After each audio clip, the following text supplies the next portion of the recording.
You gonna open up with it. You gonna work it up with it. Alright.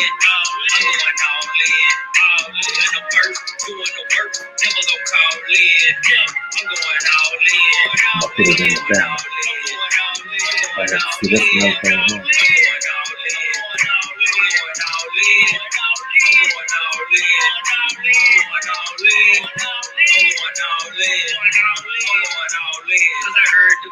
Got an option, I preferred the choice. Told me it was mine, a game to lose. I chose life and get a will of divorce. Now it's time to grow. His grace and mercy, what I'm rhyming for. Set the store up all my riches in heaven and made a promise that it's mine to flow. Hey, got my heart in the sky, my eyes on the book and my head on the swivel. Hey, I'm watching and praying and keeping commands. I'm scared to sizzle. Yeah. I'm giving them praise all of my days and all of my ways. And follow the perfect example. Putting them first in that damn fold. I'm seeking up early, chasing eternal Shabbat. Giving them all that I got. Praying he writing my name, not making a block. Putting the work, suffering until I return to the dirt. Crying loud, spare not, and boldly proclaim the reign of heaven on earth. I'm keeping them first. I'm going all in, all in. Going all in, all in. Hearing his voice, making my choice. It ain't no stalling. I'm going all in, all in. I'm going all in, all in. Doing the first, doing the work. Never gonna call in. Yeah, I'm going all in, all in. I'm going all in, I'm going all in. I'm going all in, all in. Shalom, family. Michael Parker checking in. Song 777 in the building. Tove Robinson in the house. Got Sister Michelle in the building. Your mom, your pops in here. Shalom, family. Quilla and Priscilla music in the building. Shalom, everybody. For those who are on Facebook, I can't see y'all. Happy Saturday. Shabbat Shalom.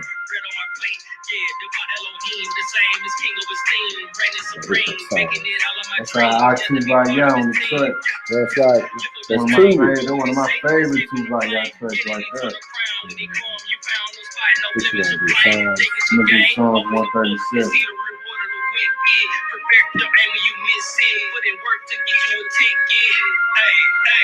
I'ma do what it takes. I'm willing to die for mine. To lose it, the gang, go read Luke chapter 9. I'm going all in, all in, going all in, all in. Hearing his voice, making my choice. It ain't no stalling. This is 9 verses. The heck is that? What is it tied?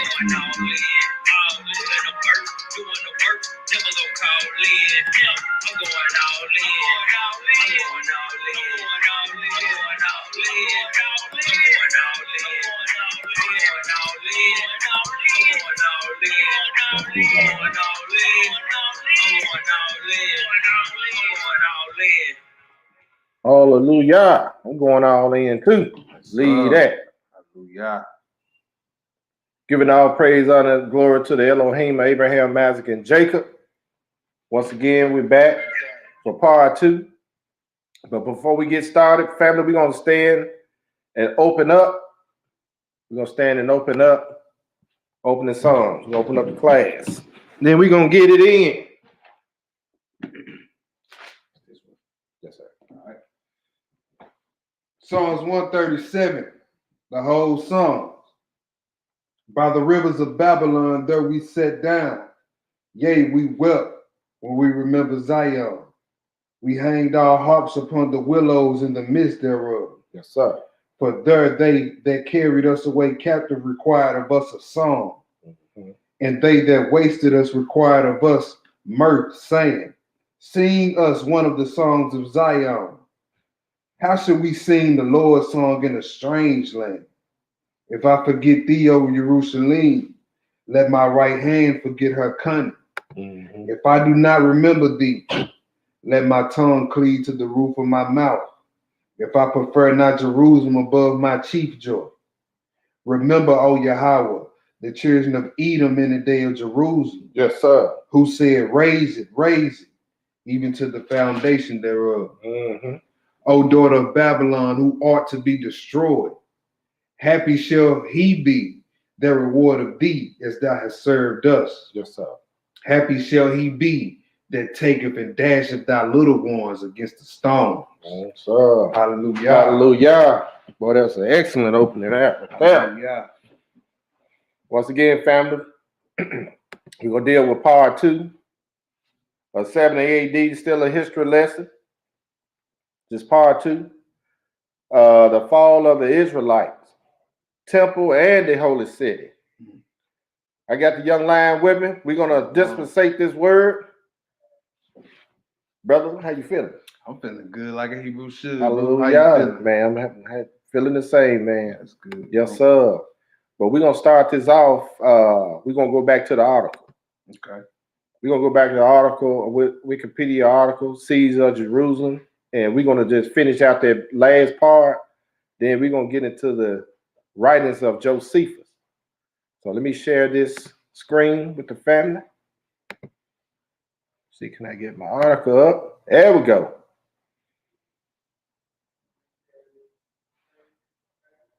The destruction of Jerusalem. So I'm just gonna recap what we did last night. Last night we read some scriptures, Deuteronomy 28. We read a few scriptures in there. Leviticus 26. It just basically prophesied what was going to happen. And some of those prophecies came to pass in 70 AD, but it actually started in 66 AD and worked us all the way down to 70 AD when it was completely, the Israelite was completely removed, temple destroyed, the city destroyed. We also looked at in Ezekiel too about some prophecies, Ezekiel 6. We read the article, Siege of Jerusalem, what we're about to read now. And we read the history paper on Tiberius Alexander, the Israelite. He was the chief of staff to Titus. This is an Israelite. And he helped tear down the walls of Jerusalem and help destroy Jerusalem and the people and the temple. So we're going to get into this part 2, the destruction. We're going to get into a play-by-play, blow-by-blow event account on what actually happened in Jerusalem, because in history we get a little bit of Titus came in, right. They sacked Jerusalem, they tore down the temple, blah blah blah, but don't nobody get a detail exactly what happened. Right. So we're gonna try our best to do a little of that. Hopefully we won't keep y'all long. But I got the young lion. You know how we get it in. But anyway, we're gonna start this off right here, my brother. And we're going to read a little of that, and then we're going to go into the writings and verify some of this. All right. Yes, sir. Don't start. Yes, sir. All right. Josephus claims that 1.1 million people were killed during the siege. Oh, that's a lot of people. But you got to keep in mind, this was soldiers and everybody. This is not just the so-called Israelites or those who's in the city. But go ahead. All right. Of which a majority were Jewish. We know that's talking about the Jews. That's how them heathens write it. That's right. Josephus attributes this the celebration of the Passover, which he uses his rationale for the vast number of people present among the death toll. Boy, it's not like he decided, okay, Passover, we're going to get down there and do this. The Most High had sent them down there to do that. We know that for a fact because he told us, we just read, like I said, the prophecy was going to happen. But go ahead, brother. The revolt had not deterred pilgrims from Jewish diaspora communities from trekking to Jerusalem to visit the temple at Passover. Now, this Jewish diaspora, I'm just going to click on that. These are Jewish diaspora or exile is the dispersion of Israelites. That's the same one we read in the New Testament, right? Right. So we see when they say Jewish, let's talk talking about us. Right. Yeah. Out of their ancestral homeland. And their subsequent settlement in other parts of the globe, just like in Acts chapter, they came down. Yeah. And they always spoke different language. And they had, the disciples received the Holy Spirit, and they spoke with tongues. So everybody understood what they were saying. Yeah. So I just wanted to point that out, my brother. All right. It says armed rebels as well as the frail citizens were put to death. All Jerusalem remaining citizens became Roman prisoners. After the Romans killed the armed and elder people, 97,000 were still enslaved. Oh, so we know that he said that you're going to go back into slavery again with ships. See, some of them went to certain parts of Egypt. Yeah. Hey, they took some over to Rome because they parade through the cities, the prisoners and the menorah and showbread at the table, right? Mm-hmm. So they had to put them back on them ships and sail back over to Rome.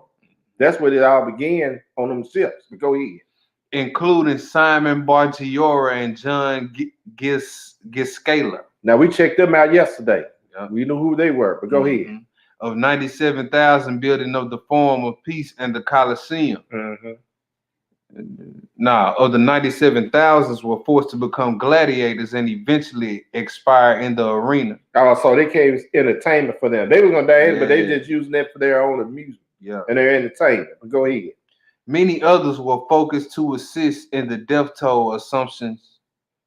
Assist in the building of the Forum of Peace and the Colosseum. Those under 17 years of age were sold into servitude. Now we read also Deuteronomy. He said that your sons, your daughters, gonna be sold into captivity. You won't be able to join them, right? That happened. All right. Josephus' death toll assumptions were rejected as impossible by Seth Schwartz, as according to his estimates about that time, about 1 million people lived in Palestine. About half of whom were Jews, and sizable Jewish populations remained in the area after the war was over, even in the hard-hit region of Judea. Titus and his soldiers celebrated victory upon their return to Rome by parading the menorah and the table of the bread of Yah's presence through the street. So that's how I got to Rome. You know, so anyway, go ahead, brother. Up until this parading, these items had only ever been seen by the high priest of the temple. This event was memorialized in the Ark of Titus. Some 700 Judean prisoners were paraded through the streets of Rome in chains during the triumph. Among them, John of Giscala, who was sentenced to life imprisonment, and Simon Bargiora, who was executed. That's right, because he was one of the zealots. Many Jews fled to areas around the Mediterranean. According to Philostratus, writing in the early years of the 3rd century, Titus reportedly refused to accept the wreath of victory, saying that the victory did not come through his own efforts, but that he had merely served as an instrument of divine wrath. The divine wrath. We know who that is. That divine wrath comes from. Now, you want to read that? You think that, or we can just get into the lesson? We can get into it. Yeah, let's get into it. All right, I'm gonna take this down, and we're gonna get into the writings of Josephus. Central's writings. We're gonna get into that. So you're gonna read from here. Can you see that? I'm pull it up right here. Let me try to.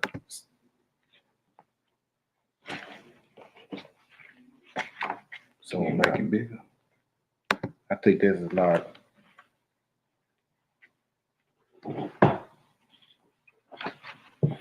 Okay, we're gonna deal with the essentials writing, coming out of the essentials writings of Josephus.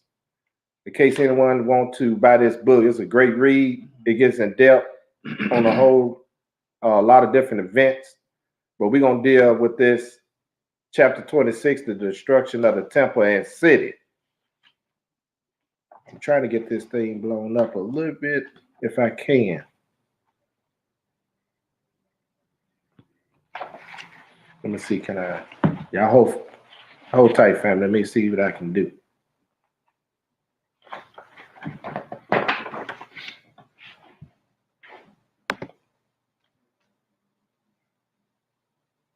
Let me go to full screen. All right. Think I can. All right. That should be. All right. Let me go to, we're going to deal with the second, we'll go back to the second page. Let me get this thing right. All right. We're going to deal with the excruciating famine. We're going to start out in excruciating famine because he said there's going to be famine in the land. He's going to send pestilence. All these events are going to die. We covered that in Deuteronomy 28 and Leviticus 26. So when you get in, my brother, go ahead and read. All right. In the meantime, countless thousands of Jews died of hunger. In every house where there was the least morsel of food, relatives fought over it, gaping with hunger. The outlaws prowled around like mad dogs, knowing that anything, belts, shoes, and even the leather from their shields. Man, they were just eating everything. That's just how much. Right. Hey, they didn't have anything to eat. Yeah.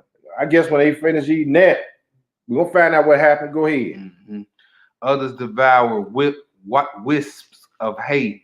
And then there was the incredible horror of Mary of Beth Zuba. Distinguished in family and fortune, Mary had fled to Jerusalem from Pereira, but her property had been plundered by the tyrants during the siege, and her food by the daily raids of their followers. Maddened by hunger, she seized the infant at her breast and said, "Poor baby, why should I preserve you for war, famine, and rebellion? Come, be my food, vengeance against the rebels." Hello. Share. Oh, I haven't shared it yet. I'm sorry. I'm sorry about that, family. I thought we had shared this thing.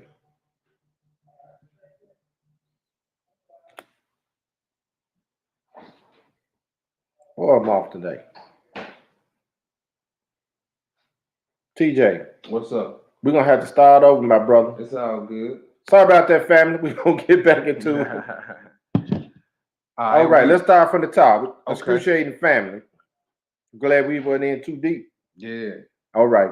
The excruciating famine. Mm-hmm. In the meantime, countless thousands of Jews died of hunger. In every house where there was at least the least morsel of food, relatives fought over it, gaping with hunger. The outlaws prowled around like mad dogs, gnawing at anything, belts, shoes, and even the leather from their shields.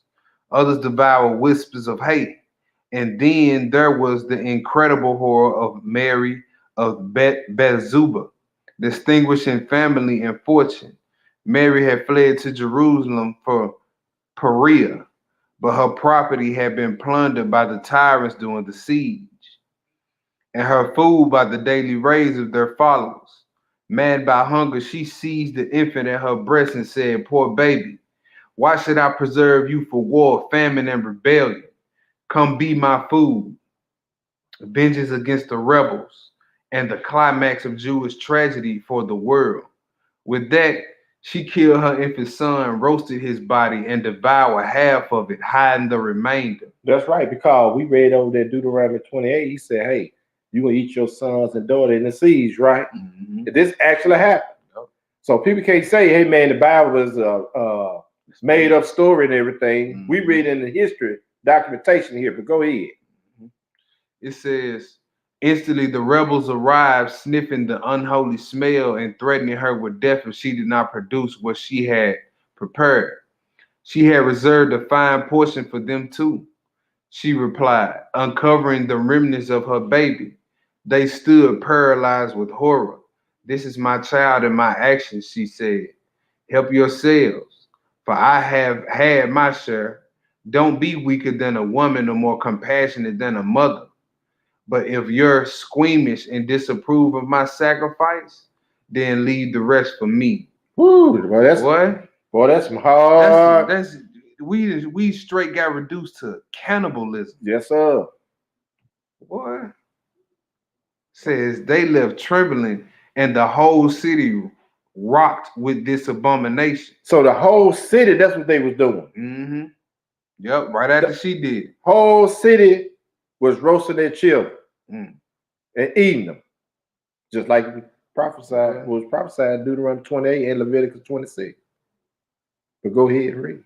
It says, "This is my." I'm sorry. It says, while the Romans were horrified and Caesar declared himself innocent of this crime in the sight of Yah, he swore, however, to bury this atrocity of infant cannibalism beneath the ruins of the country. When some of the earthworks were finished, Titus ordered the battering rams to be brought up opposite the western hall of the outer temple court. Now he's talking about the earthwork, because they dug a trench all the way around that city. Wasn't nobody getting in, or wasn't nobody getting out. Yeah. Because they were they had a few of them. We're gonna read, man, they were trying to run to the Mount of Olives, cut him off right there. We read some of that last night. Mm-hmm. He said, man, you ain't getting that. Ran them right back in the city. Mm-hmm. Why? Because it was prophesied that they was going to perish in that city. But go ahead, bro. Yep. It says others tried to undermine the foundations of the northern gate, but failed. Instead, the Romans applied ladders to the porticos, but as soon as they reached the top, the Jews threw them down headlong, or killed the Romans before they could defend themselves with their shield. Mm-hmm. They pushed aside from above several ladders filled with armed men, hurling all the soldiers to the ground. Mm-hmm. All who had mounted fell, and even the Roman standards were captured. Realizing that his effort to spare a foreign temple led only to the slaughter of his troops, Simon ordered the gates set on fire. Keep reading. Yes, sir. All right. At this time, two of Simon's lieutenants deserted Titus, hoping for pardon because they surrendered at a moment of success. Mm-hmm. Titus was inclined to put them to death because he thought that they had surrendered only to save themselves from the disaster they had brought on their city. Mm-hmm. Nevertheless, his good faith resulted in their release. The Roman troops set the gates on fire, and the flames spread quickly to the porticos. Mm-hmm. When the Jews saw the circle of fire surrounding them, they lost all spirit and stood gaping at the flames without trying to put them out. Through the whole day and the following night, the fire continued to burn. The next morning, Titus gave orders that the fire should be extinguished and a road made to the gates to facilitate entry of the legions. Mm-hmm. And I mean, he then called his generals together to debate the fate of the temple. Some wanted to destroy it at once, Mm-hmm. because it will always be a focus for Jewish rebellion. Others advised that if the Jews would leave the temple, it should be spared. But if they used it as a fortress, it should be burned. Well, it was going to come down anyway because it was already prophesied. It didn't matter what they did. Yeah. But see, they didn't know it. Mm-hmm. They were trying to save the place. Mm-hmm. But anyway, go ahead, brother. But Titus declared that whatever happened, so magnificent a work as the temple ought to be spared because it will always be an ornament to the empire. Mm-hmm. 3 of his principal generals agreed with him and the council was dissolved. The next day, the Jews made a furious raid against the guards posted in the outer court. The Romans closed up their ranks, locked their shields together like a wall, and withstood the attack. Mm-hmm. But the Jews poured in with such numbers that Titus, who was watching from the Antonia, mm-hmm. hurried his elite cavalry to assist his troops. The Jews could not withstand their charge and retreated to the inner court of the temple. Okay, because they're going back into the inner court. Mm-hmm. All right, let's check out the burning of the temple. Now they get ready to do the temple. That wars of Jews. I'm gonna read the second witness to this. Okay, it's the same. You know what I'm saying, Josephus, but this is in the wars of the Jews. He kind of, worded it a little different, but he talking about the same. Okay, let me take this down, and I'll pull that up. The wars of the temple. Let's share this one. Chapter 6. Let's go to chapter 6. And go to chapter 6. No, but hold on, let me see. Go back. Yeah, hopefully let me get the right book. Click on that. Let's go down. Book 6.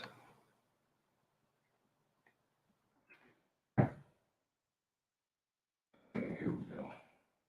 All right, I gotta take something down as well. Okay. All right, hold on for a minute. Let me take something down right quick. Let's go to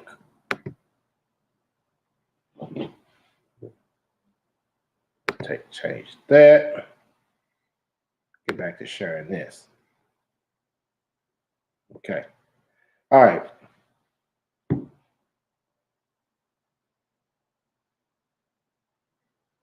You want to go to chapter 3. Chapter 3. Yeah. Let's blow this up so they can see it. Book 6, chapter 3. Let's go the other way. We go out again. One more Let me time. do that right there. All right. All right. Book 6, chapter 3. This is Wars of the Jews by Josephus. All right, and this pretty much just backing up what we just read in this one right here. And so people won't think we pulling this, you know what I'm saying, out of nowhere. Right. It says, I'm picking up where you see the number 3 at. It says, now those that perished by the famine in the city, the number was prodigious, and the miseries they underwent were unspeakable. For if so much as the shadow of any kind of food did anywhere appear, a war was commenced present. What? And the dearest friends fell fighting one another about it, snatching from each other the most miserable supports of life. Nor would men believe that those who were dying had no food, but the robbers would search them when they were expiring, lest anyone should have concealed food in their bosoms and counterfeited dying. Okay.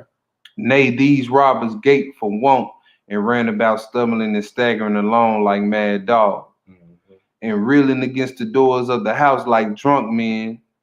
They would also, in the great distress they were in, rush into the very same houses 2 or 3 times in one and the same day. Moreover, their hunger was so intolerable that it obliged them to chew everything, while they gathered such things as the most sordid animals would not touch, and endured to eat them.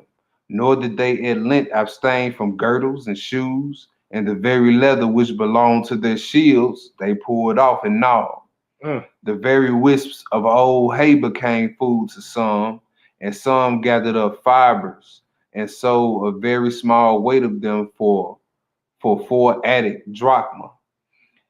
But why do I describe the shameless impudence that the famine brought on men in their eating inanimate things? Well, I am going to relate a matter of fact to which no history relates either among the Greeks or barbarians. It is a horrible thing to speak of and incredible when heard. I had indeed willingly omitted this calamity of ours that I might not seem to deliver what is so portentous to posterity, but that I have innumerable witnesses to it in my own age, and besides, my country would have had little reason to thank me for suppressing the miseries that she underwent at this time. Now he's going to go into the Lady Mary. All right, so he says, there was a certain woman who dwelt beyond Jordan. Her name was Mary. Her father was Eleazar. The village was Bethzah, which signifies the house of Hyssop. She was eminent for her family and for her wealth, and she had fled away to Jerusalem with the rest of the multitude, and was with them besieged therein at this time. Because at that time, they really didn't supposed to be there because they didn't even knew prophecy. Because we're going to read into the, when we get back to the essential writings, hey, somebody told them they should be there. And we're going to look at where Christ told his disciples. But go ahead, brother. It says the other effects of this woman had already been seized upon, such I mean that she had bought with her out of Perea and removed to the city. What she had treasured up besides is also what food she had contrived to save had been also carried off by the rapacious guards, who came every day running into her house for that purpose. Now, where are you? Right here. Oh, okay. Go ahead. It says, this put the poor woman into a very great passion, and by the frequent reproaches and imprecations, she eased at these rapacious villains, and she provoked them to anger against her, but none of them either out of the indignation she had raised against herself or out of commiseration of her case. That's coming in with that delicate, they're going to have an evil eye towards one another, right? Yep. Okay. Yep. He say your house is gonna be sacked. That's you know right. what I'm saying? Women raped and all that. It says, and if she found any food, she perceived her labors were for others and not for herself.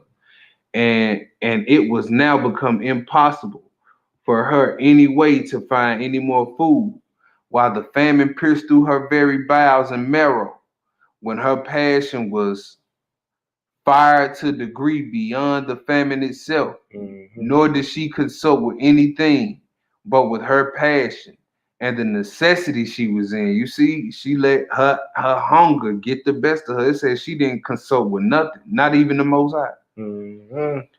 It says she then attempted a most unnatural thing, and snatching up her son, who was a child sucking at her breast, she said, "O thou miserable infant, for whom shall I preserve thee in this war, this famine, and this sedition? As to the war with the Romans, if they preserve our lives, we must be slaves. This famine also will destroy us. Even before the slavery came upon us, yet are these seditious rogues more terrible than both the other. Come on, be thou my food, and be thou a fury to these seditions, variants, and a byword to the world, which is all that is now wont to complete the calamity of us Jews." And as soon as she said this, she slew her son and roasted him, and eat the one half of him and kept the other half by her concealed. That's complete. Now, I'll tell you what. Now, let's go to Deuteronomy 28. We're going to revisit this again. We read the script last night. Yeah. Let's read it again. Because we might have some just first time looking at it today. They didn't look at the last night lesson. But let's go to Deuteronomy 28. We're going to pick it up at two verses, 56 and 57. All right.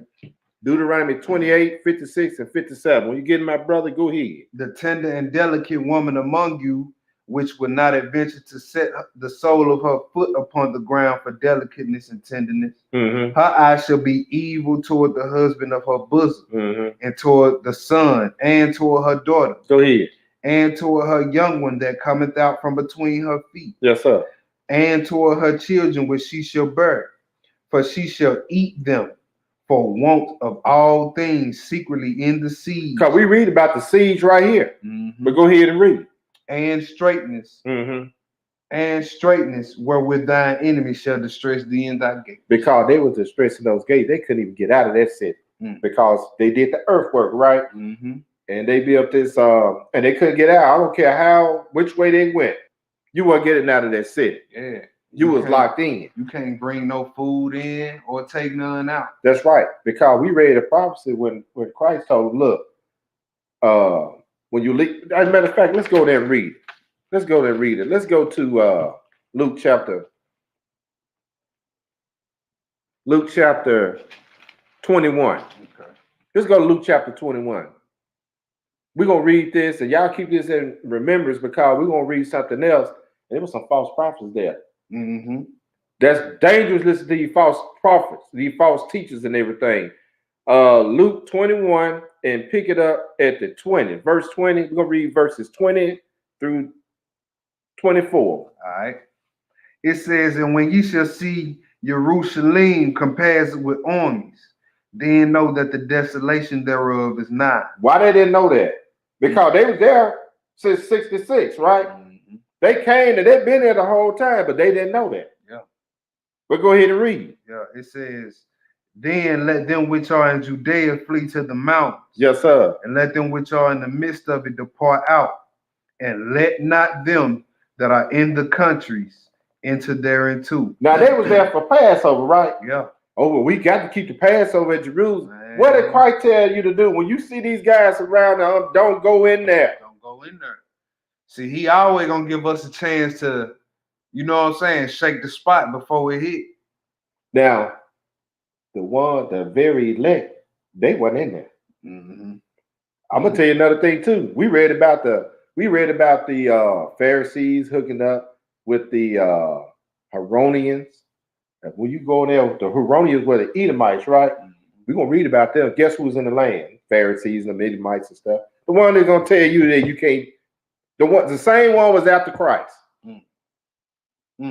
Because his children obedient, right? When they hear his word, they're gonna get gone. He was telling his disciples this.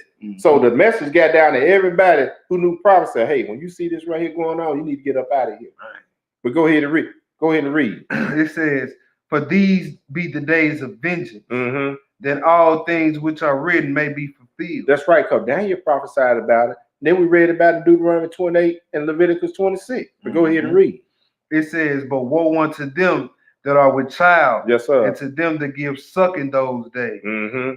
For there shall be great distress in the land and wrath among this people. Man, he said, woe to them because they're going to end up just like this one here. You're going to eat that baby. You're going to eat that baby, yep. But go ahead and read. You're going to eat that baby. And you know, women be, boy. Hey, it takes a whole lot. Yeah, man. That baby, man. That when them babies get hungry at that age, man. Woo. And you already know in your mind, we going to die. But you going to save yourself by eating your child. Yep. But she had to eat the child. By her not eating. It was prophesied that he was going to do. Because if she didn't eat the child, that means that they do them around 28 and the Leviticus 26 would be false. Yep. And it's true. By her starving, you know what I'm saying? I'm pretty sure it messed up her flow of milk for the child. So now the baby ain't getting no food. Mm-hmm. So now, man, that's prophecy though. That's right. Verse 24. And it says, and they shall fall by the edge of the sword, and shall be led away captive into all nations. And Jerusalem shall be trodden down of the Gentiles, until the times of the Gentiles be fulfilled. And that's who went in there and took down those nations, man. Well, Titus then went in there. So Rome was took over. And he said Gentiles were the nations, right? So they weren't alone. They had other folks there with them. But anyway, you gonna finish that out, my brother? Or you gonna? I think I'm good on this. Let's see. Yeah, I think I'm straight. Yeah. Yep, we good. Okay, now let's go back to, because I'm looking at this. It's pretty much echoing pretty much the same thing. Okay. Yeah. Okay. Now let me take this one down. And let's pull this one back up. Okay, the burning of the temple, that's where we stopped out, right? Okay, let's get into the burning of the temple. Now we get into the destruction.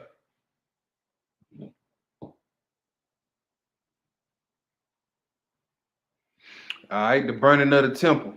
When Titus then withdrew into Antonia, intending the next draw to attack with his own entire force and overwhelm the temple. But on that day, the 10th of Louis, August 30th, destruction was doomed, the very day on which the former temple had been destroyed by the king of Babylon. When Titus withdrew, the rebels again charged the Romans, and conflict took place between the Jewish guards of the sanctuary and the Roman troops who were trying to put out the flames in the inner court. The Jews were scattered and pursued up to the sanctuary. At this moment, a soldier, neither waiting for orders nor awed by so dreadful act, grabbed a burning brand, hoisted up by one of his compadres. He threw the brand through a small golden door on the north side, which gave access to the chamber surrounding the sanctuary. As the flames caught, a fearful cry wailed up from the Jews, who rushed to the rescue, carrying nothing for their lives. Boy, they was serious about that temple. Yeah, because that temple was laid out. Titus is gonna describe this temple once he get in there. Cause it's bad. Hey, it was laid out. Yep. I don't care what these people. You look in modern churches today, or they little temples. You look at it, you say, man, they got a big old church. Man, it's a nice little building. It wasn't compared to this one. Nah. Man, Vatican City. They got over there that don't compare to this one. It always they copied off us. Yeah, because like Maria, we was talking earlier. Jerusalem surrounded about 7 mountains. They got 7 over there, right? And they try to. And Satan got his stuff set up because he tried to mimic what's going on in the Holy Land. I always want to be like, right? He said he want to be like the Most High. But go ahead though. Yes, sir. It says, as the flames caught, a fearful cry railed up from the Jews, who rushed to the rescue, carrying nothing for their lives. Titus was resting in his tent when the messenger rushed in with the news. Jumping up just as he was, he ran to the temple to stop the flames. But there was such noise and confusion that the soldiers either could not or would not hear the commands of the general. Because you know what, Titus had his mind set on something else with that temple. But it doesn't matter what he tried to do. It was already prophesied it had to go down. But go ahead. Or obey the waving of his hand. Nothing could hinder the fury of the troops. and many were trampled by their own compadres at the entrance. Falling among the burning ruins, they shared the fate of their enemies. Mad with rage and pretending not to hear the orders of their general, the soldiers rushed on, hurling their torches into the sanctuary. The rebels were now helpless. Well, because they had killing on their mind. I'm going to tell you something else they had on their mind, too. They knew it was gold in there. But go ahead. These folks, hey, he said that he going to send a fierce nation. Yeah. They don't regard the young or the old, right? It says, and the soldiers rushed on, hurling their torches into the sanctuary. The rebels now were helpless and made no attempt at defense, for on every side was slaughter and flight. Civilians being butchered the most. Around the altar were heaps of corpses. Streams of blood flowed down the steps of the sanctuary. Hey, we read that in Ezekiel last night. When you said that, I'm going to cast your corpse upon your altar. You know what I'm saying? Because they was into idolatry and everything. These are the same ones that had a problem with Yeshua and his disciples. Yeah. If you really look at it, these are the same ones. And see, people got to realize that even with what happened with the Greeks, when stuff like this happened to Israel, it always somewhere let us know it's because of our sin. That's it. It's because of our sin. It says, when Caesar could not restrain the fury of his soldiers, he and his generals entered the structure and viewed the holy place of the sanctuary and all the splendor it contained, since the flames had not yet reached the interior, but were still feeding on the chambers surrounding the temple. Titus made one last effort to save it. Rushing out, he appealed to his troops to put out the flames, ordering one of his centurions to club anyone disobeying his orders. But respect for their general and fear of punishment were overwhelmed by their rage and hatred of the Jews and hope of plunder. Oh, so they had rage and hate. Like a lot of these people have a rage and hate. Some of our own people have rage and hate. Yeah. They had to have rage and hate if they were butchering them.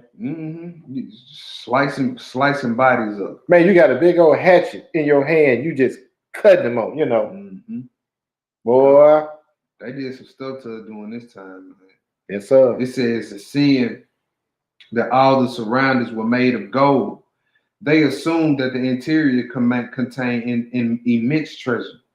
And when Titus ran out to restrain the troops, one of those who had entered with him thrust a firebrand into the hinges of the gate of the inner temple. The flames shot up in the interior. Caesar and his generals withdrew, and thus, against his wishes, the sanctuary was burned. While the temple was in flames, the victors stole everything they could lay their hands on, slaughtered all who were caught. No pity was showed to the age or rank, old men or children, the laity or priests, all were massacred. Hey, you know what? He said that was no what? It was no pity shown to the age or rank. Hey, hold it right here. We coming right back. Let's go confirm something. Let's go back to Deuteronomy 28. All right.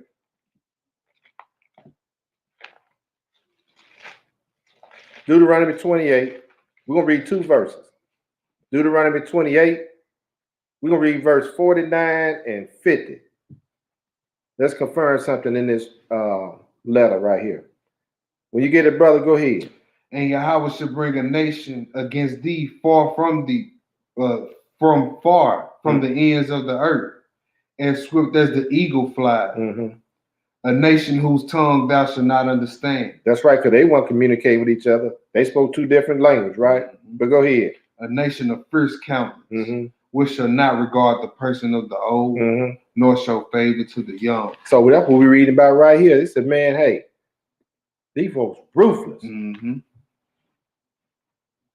But go ahead and read, brother. I just want to bring that out. It says, while the temple was in flames, the victors stole everything they could lay their hands on and slaughtered all who were caught. No pity was shown to the age or rank, old men and children, the laity or priests, all were massacred. As the flames roared, roared up, and since the temple stood on a hill, Mhm. it seemed as if the whole city were ablaze. The noise was deafening, with war cries of the legions, howls of the rebels surrounded by fire and sword, and shrieks of the people. The ground was hidden by corpses, and the soldiers had to climb over heaps of bodies in the pursuit of fugitives. Man, boy, you talking about a slaughter, boy. Man. Jewish brigands forced their way. The Jewish brigands forced their way through the Romans into the outer court of the temple, and then into the city. Some of the priests at first tore up spikes from the sanctuary and hurled them at the Romans, but afterwards, retreating from the flames, they withdrew to the wall. Mhm. Mm. But now, let me get back to this. Now we get ready to deal with prophets and importance, right? Mm. Hey, like I said earlier, man, it's dangerous when you listen to folks when they telling you if you don't read this book or listen to someone breaking the prophecy down, he said, hey man, just like we tell folks keep laws, statutes, and commandments, right? Yeah. You know, we got to keep the feast days, we got to do this, this, and that. You got others saying, no, these laws been done away with. Now you ain't got to do all that. Now you ain't got to show up for the feast days anymore. You know what I'm saying? Now who you gonna listen to? Now you can read it out of this book. Instead of you have to. Yeah. But a lot of us, I'm gonna ignore this. I got trust in you. Now let's read prophets' importance, right? Because they had false prophets back then. Them folks should have never been in that land. Christ told his disciples, we just read in Luke, right? Yeah. He told them, look here, when you see all this stuff going on, you need to get out of this city. You don't need to be around here. And don't let nobody, you tell people, don't go down there. Yeah. He said in that time, many false prophets going to rise and shall See deceive many. In the same breath, when he was breaking it down to his disciples in Matthew's 24th chapter, right? Mm-hmm. Who told these folks to go to Jerusalem? Let's get into this. Prophets, portents. When you get it, my brother, go ahead and read. All right. The Romans now set fire to all surrounding buildings. The remains of the porticos and gates and the treasury chambers where vast sums of money had been deposited. Mm-hmm. They then moved on to the one surviving portico at the outer court, where 6,000 women and children had taken refuge. Mm-hmm. They had gathered there because of the false prophet. They was there because of the false prophet. Now we read that the prophet, you know, Christ was prophet, right? He told his disciples, when you see all these things happen, don't go there to Jerusalem. A false prophet told them. That's why they was there. But he's gonna explain it. Go ahead. Who had told them that Yah commanded them to go to the temple, where they would receive the guarantees of deliverance. See? Man, look at that. That's like the Messiah. He straight up told you. He said, when you see this, know that the destruction is not. He said, flee into the mountains. That's right. And then here comes somebody telling you the exact opposite of what the Messiah told you, just because it got something to do with your temple and all this. Mm-hmm. It tickled your fancy and you believe. So you go back there. Who was fighting with Christ and his disciples all the time? Chief priests, Pharisees, the Herodians. So if they were fighting against Christ to get rid of Christ, so who you think these people are sitting up there in this city? Yeah. These are the same ones. These are the same ones. These people right here will listen to these same people that were fighting with Christ and his disciples. If you go into the manuscript, you go into the letters. They always had a problem with Christ and his disciples. He told you one thing and they're going to tell you something different. But go ahead, brother. All right. It says they had gathered them because of a false prophet who told them that Yah commanded them to go to the temple where they will receive guarantees of deliverance. Mm-hmm. Before Caesar had made up his mind what to do with these people, the soldiers set fire to the colonnade, and not a soul escaped. Not a soul. He killed every last one of them. You should have listened to Yeshua's prophets or his disciples. You should have saved yourself. But you decide not to listen, you're going to go listen to the false prophet. This is what happened. Yeah. This is the outcome right here. But go ahead. Numerous false prophets deluded the people at this time. Mm-hmm. Boy, the false prophets ain't changed their ways. You got it. Still capitalizing off the grief and pain of Israel. That's right.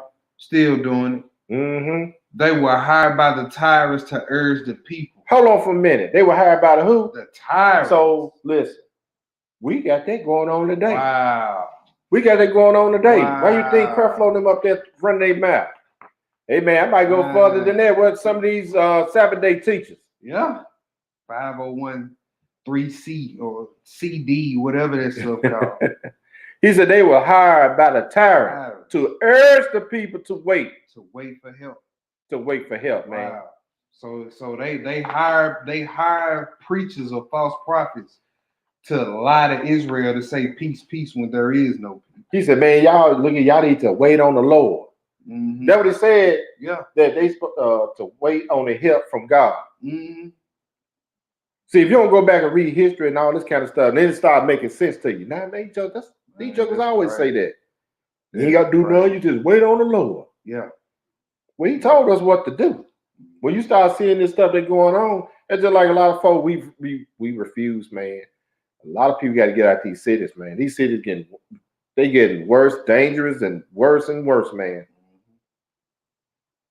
Every time something go down with the government, they always go to these cities. Mm. But this is learning. This history, man. This is learning, man. We got to suck this stuff in. Yeah. Now we really finna get into some stuff here. Yes, sir. Cause this, like I would say, this basically the same stuff. Oh, okay. The exact same. I'm gonna see. Okay, I gotta keep up with what we read. Let me give my sheet back. Okay, we on. Yeah, go ahead and read that. All right. From Yah and so keep them from deserting. Mm-hmm. Before the siege, however, portents had appeared, foretelling the impending devastation. Mm-hmm. But the Jews had disregarded these warnings of Yah. A star resembling a sword hung over the city, and a comet which lasted a year. And just before the revolt, when the people were coming together for the Feast of Unleavened Bread. Hold on for a minute. I thought they was there for Passover. Because Passover is unleavened bread. I didn't want to throw that out for those naysayers. You know what I'm saying? It says, when the people were coming together for the Feast of Unleavened Bread, a bright light shone around the altar during the night and brightened the sanctuary for a half hour. The people thought this is a good omen, but the sacred scribes told them the contrary. A cow gave birth to a lamb in the temple court. Man, this is supernatural stuff going on. Most High letting these people know, look, y'all, this time for this city and temple's almost up. Yeah. Man, think about that. A cow gave birth to a lamb. The prophecies in Second Ezra say that the natural order of things gonna be out of whack when his second coming comes. Blood gonna be dropping out of wood. You know what I'm saying? Baby's gonna be talking at 3 months. Man, I was listen. I don't know how old this little baby. She was reading the Lord's Prayer, man. Now she was reading the Psalms. Man, she had it down packed, boy. It tickled me, man. She was, man, and it was funny because she was, she was going through with her finger, and she'd say something, then she'd turn the page, and she'd go back through there. I said, man, out of the mouth of babes. That's right. But see, but go ahead. You said cow gave birth to a lamb in the temple court. In the temple court. In the eastern gate of the inner court, which was fastened with iron bars and so heavy that it took 20 men to move it. Flew open on its own during the night. What? Woo! At the Feast of Pentecost, when the priests entered the inner court of the temple, they heard a great noise, and after that, the voices of a multitude saying, "We are leaving this place." But another portent was even more alarming. 4 years before the war, while the city was enjoying prosperity and peace, a rude peasant named Jesus, son of Ananias, came to the Feast of Tabernacles. He stood up in the temple shouting, a voice from the east, a voice from the west, a voice from the four winds, a voice against Jerusalem and the sanctuary. Now, this Jesus is not, like, I'm going to just clear some stuff up. It's not Yeshua. Right. I got the second witness. You know what I'm saying? Because Joe was like, well, this not that other Jesus. Right. That was just a common name back in the day. Yeah. And this guy here, he said he was a peasant. I think he dealt with like sheep or something, sheep herd or whatever you want to call it. But go ahead, brother. I just want to throw that out there. A voice against Jerusalem and the sanctuary. A voice against bridegrooms and brides. A voice against all the people. Day and night he walked the streets with this cry.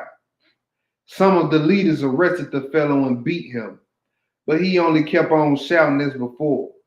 The magistrates brought him before the Roman governor, who when they had whipped him to the bone. So were you crying out to the people? Yeah. Crying out some truth. This was going to happen to you. Yeah. The people started beating on you, and then here come the government. Yeah. Shut them up. And see who really got their eyes on at this time, because we just read everybody else looking at all this stuff happening, and they like, wow, that's cool. Did y'all just see that? But it say the scribes and the learned men like, nah, we know exactly what time it is. That's the Most High sending us a sign that this city and this temple is almost finished. Just like we see it today, we see tornadoes and all that stuff happen. And everybody like, man, did y'all see Mother Nature last night? That's right. And we like, man, nah, y'all better get it together. Did y'all see that? You see snowstorms in Jerusalem and then over there in the Arab country, Saudi Arabia. They were like, man, this is unheard of. The camels didn't even know what was going on. They was walking around. They got hit just like that. Bam! And people walking around like, man, did you see what Mother Nature did over there in Saudi Arabia? While the ones who got their eyes on, like, bro, it snowed. Where? Like, do you know what that means? Man, people need to have their eyes on. Most High giving a sign for every feast. He gave Israel a sign before the destruction of this temple came. Because he said, hey, that's something that he was just prophesying to his disciples. He said, man, gonna be all these things gonna be happening, going on before the time comes. But it's near. It's near. It says, what was I? The magistrate brought him before the governor, Roman governor. All right, and whipped him to the bone. But he neither begged for mercy nor shed a tear, only crying at each stroke, woe to Jerusalem. Every time they hit him with a whip, woe to Jerusalem. When Albinus, the governor, asked him who he was and where he came from and why he uttered these cries, he did not reply, but only repeated his dirge, woe to Jerusalem. For 7 years and 5 months continuing through the war, he maintained this cry until, making his rounds on the wall during the siege, he shouted with a piercing voice, woe once more to the city, to the people, and to the temple. Then he suddenly added, and woe to me also, and was immediately struck dead by a stone hurled from a ballista. But what most incited the Jews to war was an ambiguous oracle, which predicted that someone from their country would become ruler of the world. This they interpreted as someone from their own race, but the oracle actually signified Vespasian, who was proclaimed emperor on Jewish soil. So they thought there was, somebody, it's just like even in the new, when you go into New Testament, and when they was talking to the disciple, when the disciple asked Christ, you come back to restore us, Jerusalem, Yeah. So they knew he was coming, but he wasn't there to restore them at the time. He came there to do another job. Yeah. He came there to save our butt. Because like you said, we was all on death row. Yeah, he came in as the lamb that time. Right. You still got to go through a whole lot of other stuff. I just came here to do this. And they thought the same thing. But their outcome was Deuteronomy 28, Leviticus 26. I'm coming down there. Ezekiel. Ezekiel chapter 6. What Daniel prophesied in chapter 9. I'm coming down to Jerusalem. and cracking heads. Now, let's go to, let me see, do I want to deal with that?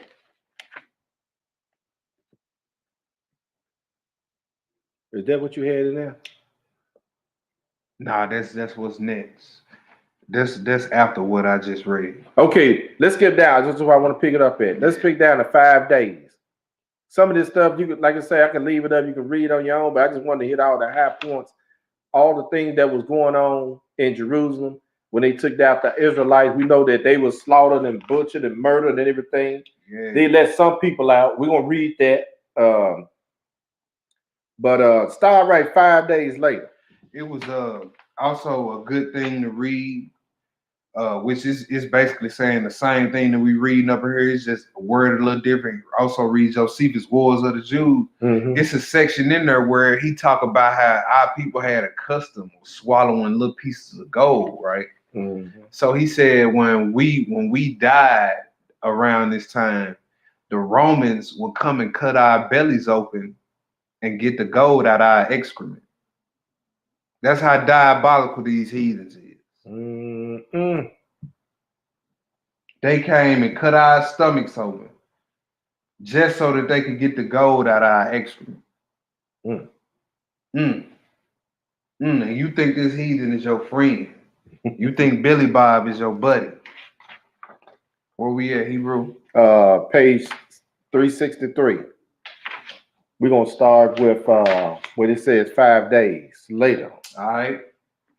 5 days later, the priests became so hungry that they came down and surrendered to Titus, begging him to spare their lives. Mm-hmm. But he said that the time of pardon had passed, that for which he might have spared them was gone, and so he executed them. Hey, he probably would have spared them if they were on the front end. Mm-hmm. When he was telling them, hey, y'all give up, maybe, you know. But he said, man, that time expired. I done already got the trench around. Hey, I got to do my due diligence. Look, when these heathens got us like that, look, it ain't even no time for no negotiating, bro. No, sir. It ain't no reason in the world this heathen that had you sieged up and had you starving and got you eating your children, and you gonna come out and compromise? And then you begging a man for your life? Man, look. When Christ was telling them, hey, man, if you just follow what he said, hey, you wouldn't be in this condition or predicament. That's right, man. It ain't nothing wrong. Don't think you it's something wrong with going out like your forefathers, like the Maccabees. Yeah. You know what I'm saying? You don't come out and surrender to no heathen. Don't let no heathen scare you with death. It says, and he executed them, saying it was only fitting that they should perish with their temple. Mm-hmm. Keep reading. Yes, sir. It says, seeing that there was no hope of escape, the Jewish tyrants and their followers now invited Titus to a parley. Oh, they want to chop it up now. Mm-hmm. Since he wanted to save the city, Titus spoke to them through an interpreter at the western gates of the outer courts of the temple, mm-hmm. where they opened onto a bridge leading to the upper city. He reminded them in detail of all the past favors Rome had conferred on them, mm-hmm. which were repaid only by rebellion, intransigence, and a wretched cruelty that had led to the destruction of their temple. However, Titus concluded, I will not imitate your frenzy. Throw down your arms and surrender, and I grant you your lives as a lenient master. I will punish only the unruly and spare the rest for my own use. To this they replied that they could not accept his pledge because they had sworn not to do so.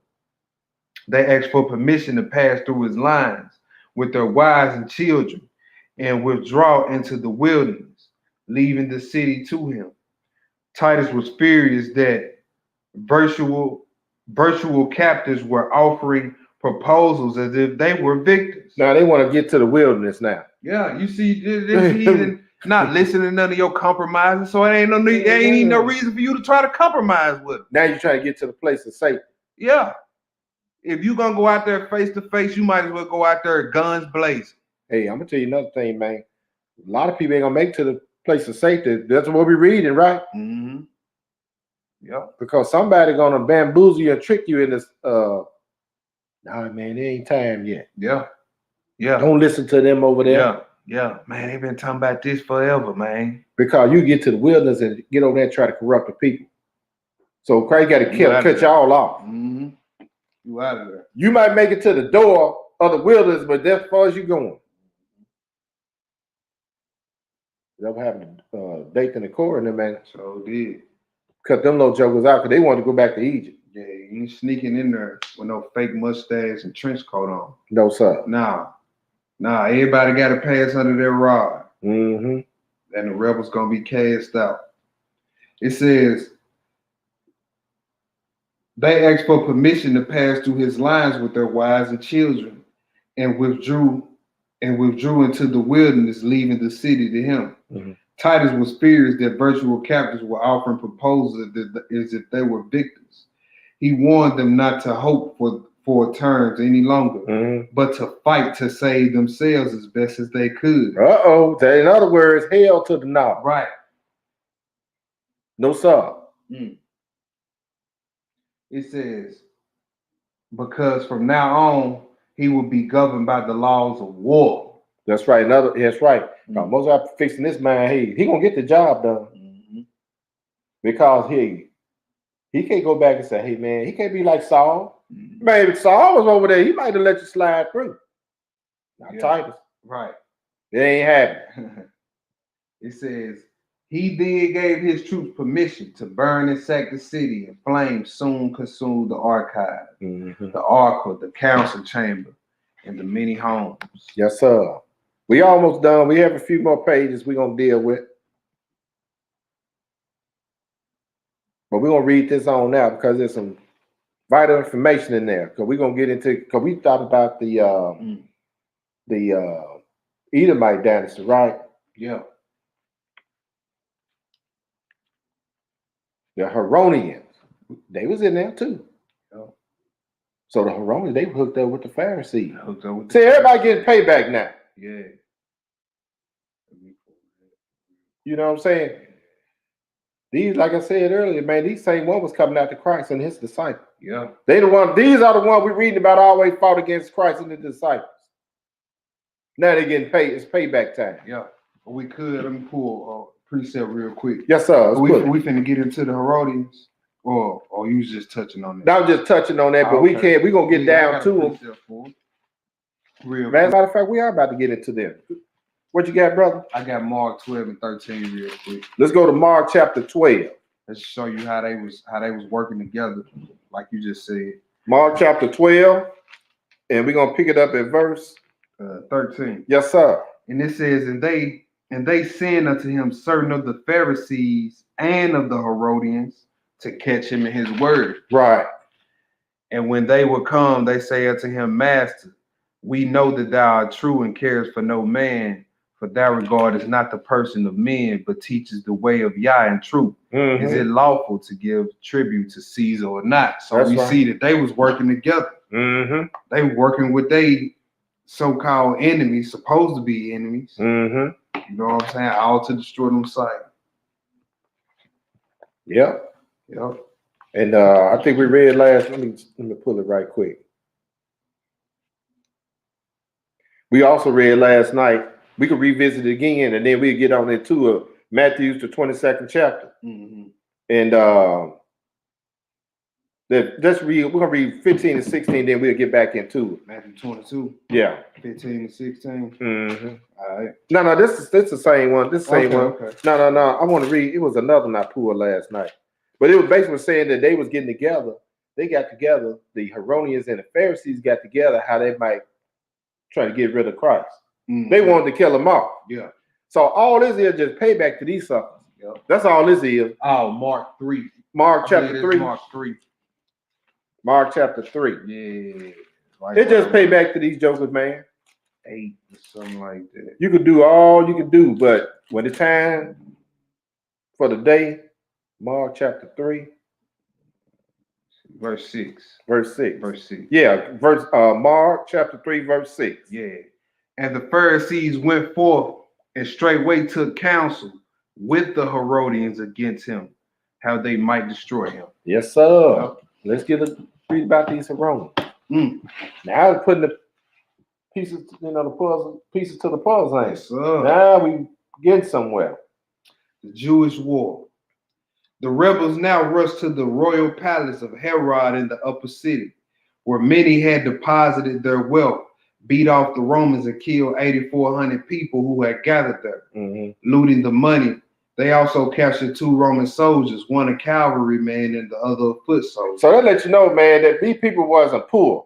You know what I'm saying? These were well-connected people. Yep. They're like we had the jacket on Tiberius, right? His family was well off. The Idumeans. Herod them, they had money. The Pharisees had some money, man. Israel was poor, man. That's why Paul was going around when he was building the church. He would go around collecting money so they could take care of the other folk. Yep, sending it back to Jerusalem. So, man, look here, we got some poor people over here we need to take care of. These jokers here had their stuff set up in the temple. Sound familiar? Yeah. Okay, anyway, go ahead and read. It says, the latter they slaughtered on spot and dragged his body around the city. The horsemen pretended to have a suggestion for their safety, and so was brought to Simon, but having nothing to say, he was handed over to execution. The officer bound his hands behind his back, put a bandage over his eyes, and led him out to be beheaded in the view of the Romans. But while the Jew was drawing his sword, the prisoner managed to escape to the Romans. After such an escape, Titus could hardly put the officer to death for being taken alive and dismissed him from the legion instead. The next day, Romans drove the Jewish outlaws from the lower city and set it on fire as far as Siloam. Siloam.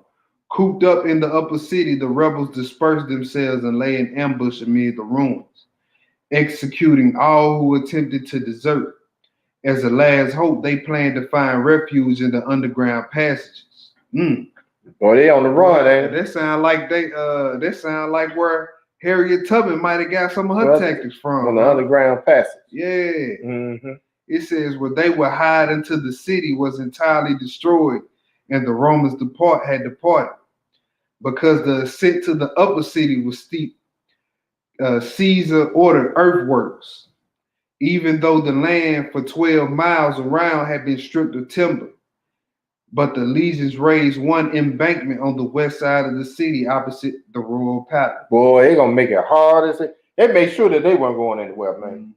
You had to go up this steep embankment. Yeah. Boy, you weren't getting out of there. Getting out of there now. Then once you go up this embankment, now what are you down in this big old trench? Man. Even in the worst position you was just staying in the city, starving. Man, woo-wee. Yep. Go ahead, brother. It says, while the auxiliaries and the other units threw up another form of xystus and bridge, the Idumean chiefs now met secretly to discuss surrendering themselves. Oh, so they was there too, huh? But go ahead. And sent 5 delegates to Titus to ask his protection. Titus, hoping that if the Idumeans defected, the Jewish tyrants would also surrender, sent the man back, agreeing to spur them. But while the Idumeans was preparing to leave, Simon learned of the plot and immediately put to death the 5 emissaries and threw the chiefs into prison. Hold on for a minute now. You mean the same people that y'all had trust with? We talking about we talking about the Herodians, right? These are the same ones that y'all was in cahoots with when y'all tried to get at Christ. Now they turn their backs on. See? They get ready to get down. You see what I'm saying? That's what I'm saying. Now these other heathens, they want to turn their backs on them. Oh, man. Now, no. See? You got to watch these heathens. The scripture say, trust not thine enemy. Y'all was in cahoots to get rid of Christ. Yeah. But now it's time to save his butt. Guess what? I'm out. We got to get up out of here. We out. And it says the Idumean chiefs now met secretly to discuss surrendering themselves. He sent 5 delegates to Titus to ask his protection. Titus, hoping that if the Idumeans defected, the Jewish tyrants will also surrender. Send the men back, agreeing to spare them. But while the Idumeans were preparing to leave, Simon learned of the plot and immediately put to death the 5 emissaries and threw the chiefs into prison. The Idumean soldiers, helpless at the loss of their leaders, were watched by Simon, who stationed more vigilant sentries on the walls. Still, these guards could not prevent desertion, for although many were killed trying to escape, a far large number fled to the Romans, mercifully disregarding his former orders. Titus received them of all, freeing some of 40,000 citizens and selling the rest as slaves. At the time, one of the priests received a promise of protection on condition of delivering certain treasures of the temple which he had secured. And so he handed down from the wall all of the sanctuary 2 candlesticks, tables, bowls, and platters, and all of solid gold, as well as the veils, the vestments of the high priest with the precious stones. So you know where all this stuff gone. gone. The Roman army got it, right? Right. So they got to take this stuff somewhere. Man, and how ironic, thousands of years later, everybody know it's some from Israel up under them catacombs. That's right. What? Because you know what, man? Now, I don't know if this is a replica of the cup that he be holding in hand and with all the precious stones and on. There might be something I don't know. But I'm quite sure it doesn't belong to them. Right. And that joke will be drinking out of it too. Man. I hope it's not the real deal. It probably ain't. It probably ain't. I know for sure a lot of them vessels that was in the tabernacle in the place don't nobody even know about. He told Jeremiah to conceal it. You know what I'm saying? So, man, this some good reading right here. But what was it says you can start at the solid gold. We were talking about all the vessels that were taken out. Yeah, that's right. Appreciate it, bro. And it says of solid gold, as well as the veils, the vestments of the high priest with the precious stones and other articles. Another priest pointed out where similar treasures were hidden, and so obtained the pardon awarded refugees. The earthworks were finished in 18 days, and the siege engines were then brought up. Some gave up all hope and retired from the ramparts to Acre. Others crept down into the caverns, yet many endeavored to repel the Romans from the walls, but were easily driven back. One part of the wall and some of the towers were battered down by the rams. The defenders fled, and the tyrants themselves panicked. Those fierce Jewish leaders, previously so proud of their daring crimes, now stood trembling and afraid. You wouldn't mind being dirty, but now you sit up here trembling in your own payback on your head. Now you're over there trembling. Yeah. Or fell on their faces, mourning their fate and unable to flee. Then the tyrants on their own accord left the 3 towers of Herod, which would have defied every siege engine and where they could have held out until reduced by famine. Abandoning these, or rather driven down from them by Yah, they took refuge in a ravine below Siloam. Afterwards, when Simon and his followers had rescued a little from their panic, they tried to break out of the wall, and the Romans had built around the city and escape. They tried to break out of the wall the Romans had built around the city and escape. But when the guards beat them back, they crept down into the subterranean passages. Okay, now we get into the destruction. I guess we're dealing with the aftermath. Jerusalem is destroyed. And we got a couple more slides, and we'll be done, my brother. But see, all of this stuff was going on, just like I said, man.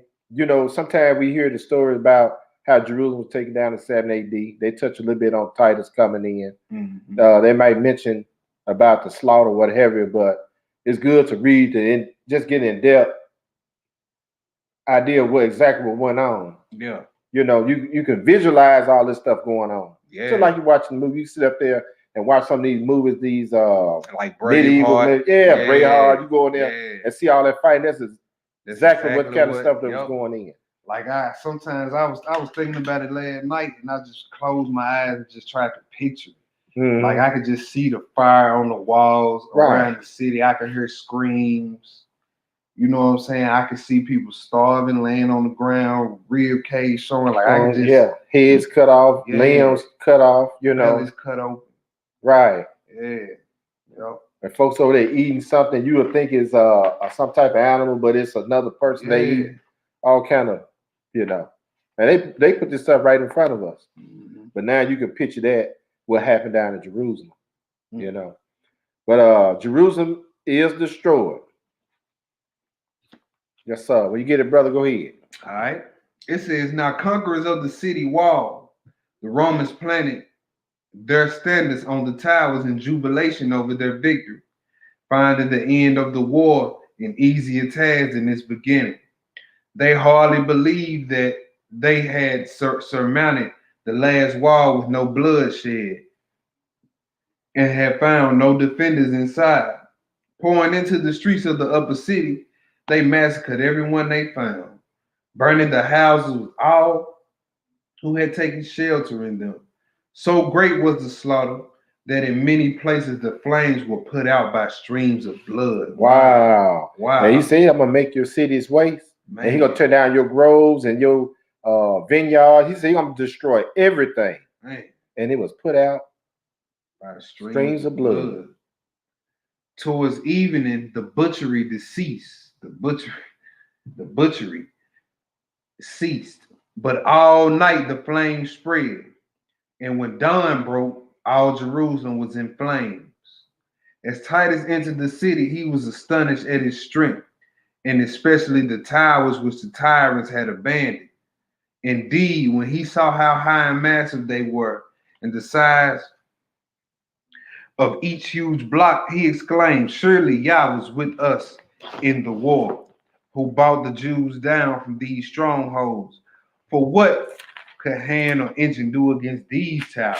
That's right, because we read in Deuteronomy 28. Let me go back and look at it, where it says that where the enemy going to come in, they're going to be astonished at your city. Let me see where I can find that.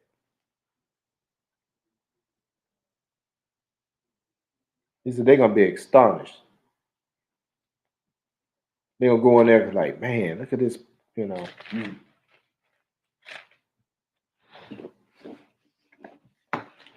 Let me keep going. Yeah, keep going. Yeah, keep going. Right. It says, surely Yah was with us in the war, who brought the Jews down from these strongholds. Mm-hmm. For what could hand or engine do against these towers? Titus then freed all those imprisoned by the tyrants. And when he had destroyed the rest of the city and raised the walls, he left the towers standing as monuments of his fortune. Since the soldiers were growing tired of slaughter, Caesar ordered them to kill only those who were found armed and offer resistance, and to capture the rest. Still, the troops killed the old and feeble, but drove those in the prime of their life and fit for service into the court of the women at the temple. Titus placed a guard over them and ordered his friend Fronto to decide what should be done with them. While Fronto was sorting them out, 11,000 died of starvation. Some because of the guards, through hatred, would not give them food. Others because they refused the food when offered. I wonder what they offered them. Man, you know what it was, that pig. Mm-hmm. Just like the Greeks did. Mm-hmm. Fronto executed all the rebels, reserving the tallest and most handsome of the youth for the triumph. Of the rest, those over the age of 17 were sent to the mines in Egypt or presented to provinces to be destroyed by sword or beast in theaters. That's what we read. Hey, we read about that, right? Yeah. In the Wikipedia document. And then we also read Deuteronomy 28, your sons and your daughters will be sold into captivity. You won't be able to enjoy them. Yeah. You was entertainment for them. Mm-hmm. Just like you are now, the Negro, You was thrown in the theaters to be killed. The Negro now sell his soul to be on the movie screen. Mm-hmm. It says they were to be destroyed by sword or beast in the theaters. Those under 17 were sold. That's right. Those under 17 were sold. The total number of prisoners taken during the war was 97,000. And those who died during the siege, 1 million. I'm just going to say 1 million. Boy, that's a lot of people. That's right. The greater part of these were of Jewish blood, but not natives of the city, because just before the siege, people had flocked into Jerusalem from all parts of the country for the Feast of Unleavened Bread, which is called a Passover. Yeah. That's right, because hey, if they knew prophecy, if people knew prophecy, you said, man, when you see these folks around here, you need to get out. Yeah.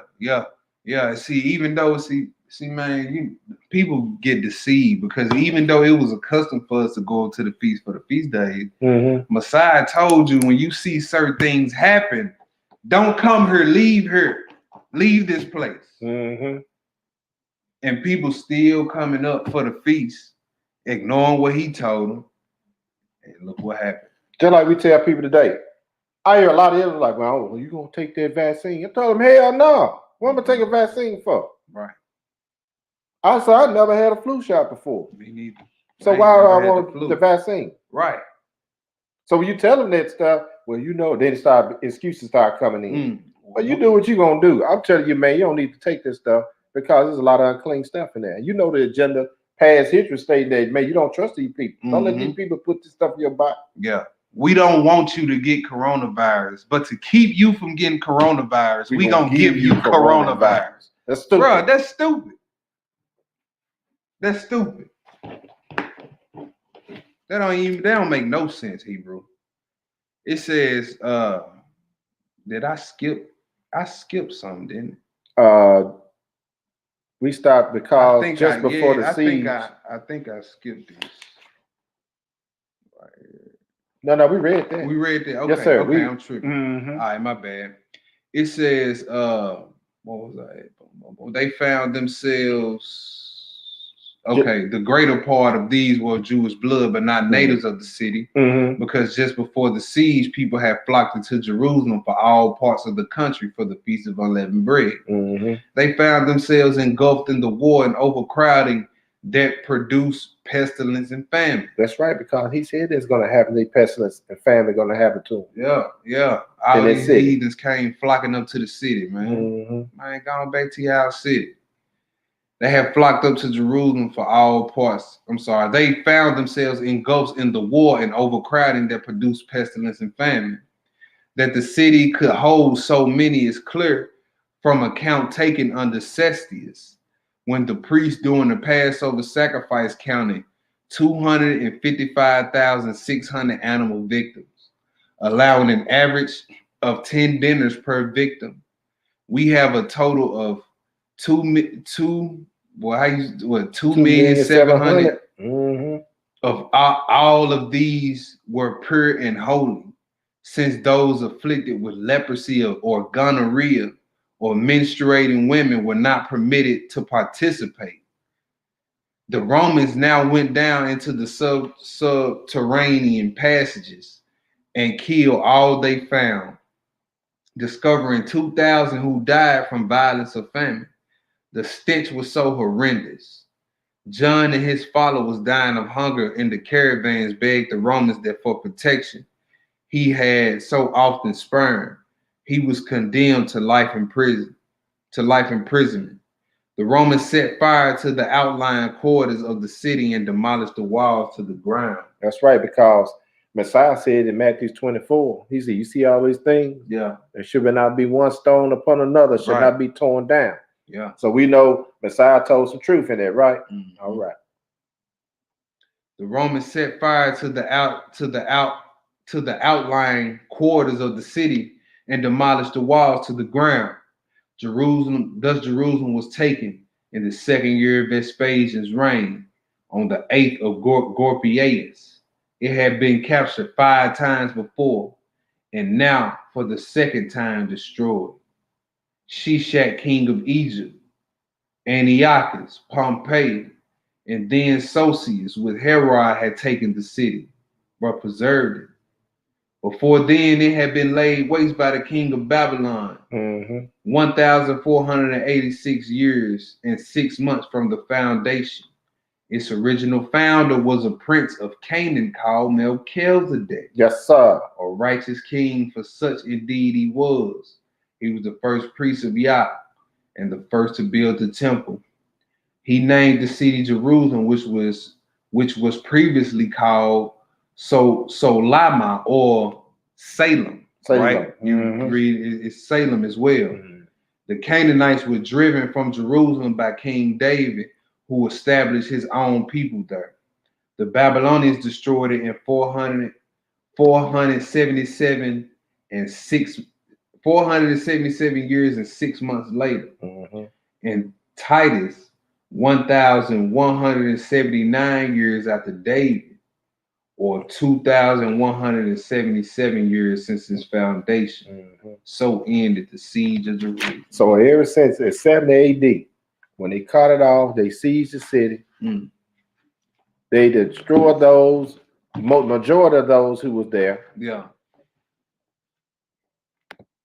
They tore the city up, the temple up, tore down the walls, caught everybody off in captivity. And ever since then, Israel didn't have a temple. The priesthood was gone. No more sacrifice. No more sacrifices. No more temple there. No more joyous feasts. No more joyous feasts in the land. No more joyous Shabbats. The children of Israel are scattered to the four corners of the earth, just like Messiah said. And here we are. Started off, they took some over to Rome, paraded them through the land with the vessels and stuff out of the temple. Some went to Egypt, and then they started to what? Transatlantic slave trade. Yeah. And here we are, still fighting among ourselves. Yep. And when you read these works of Josephus, because this pretty much is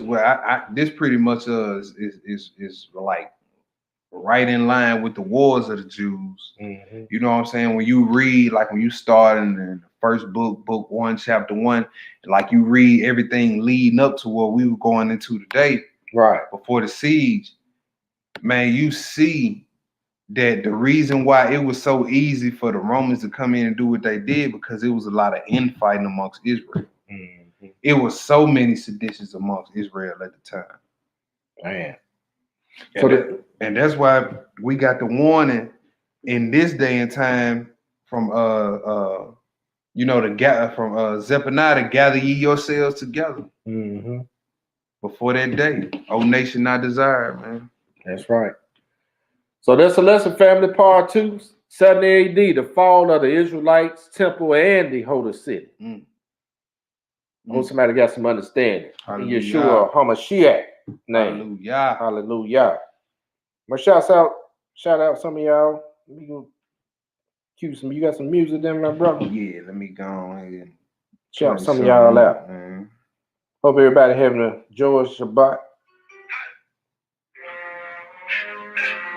Remember, brothers and sisters, we got to pray for one another. That's right. Keep everybody in your prayers. We'd like to thank everybody for the donations. May the Most High bless the work of your hands.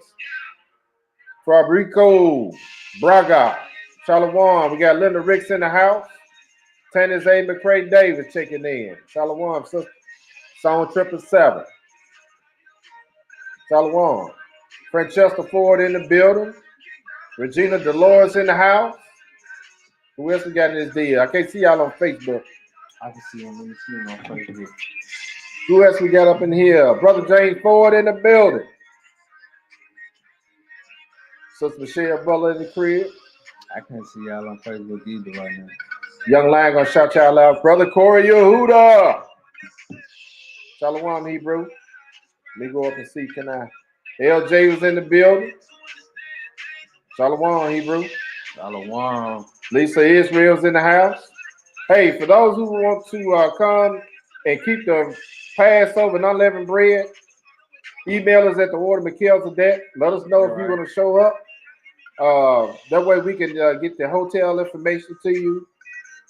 It's going to be March the 28th, which is a Sunday, from 5:30 to 9.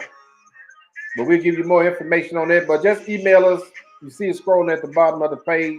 Let us know if you plan on attending. And that way we're going to get that information to you. Sister Corey Yehuda, Sister Tia Yehuda in the house. Yes, sir. Colette Mastrib is in the building. Shalom. We got Khalees Kirkwood in the building. Little sis, what's good? Charles y'all up in this deal. Tu Vayan in his house. We got Big Doc Robert L. Austin up in here. Sound like a wrestler name. Yes, sir. Who else we got in here? Hannah Amaya. Shalom, sister. A sister over there in the Netherlands. Who else we got in this deal? Aquila and Priscilla Ministries. So right, we got Tove up in this deal. Michael Parker in his house. Shalom family. You want to shut some people out? Are you good? Man, I just wanted to say, you know what I'm saying, any questions, y'all can send it to the email y'all see in the ticker, but as well, if you got any questions or prayer requests, you know what I'm saying, you need immediate prayer requests, you can also send it to the email in the chat right here, sectofnazarene7@gmail. Now, be careful how you spell. Make sure you type it in just how you see it, because I didn't spell Nazarenes right when I made the email address. So make sure you spell it right. You know That's what I'm right.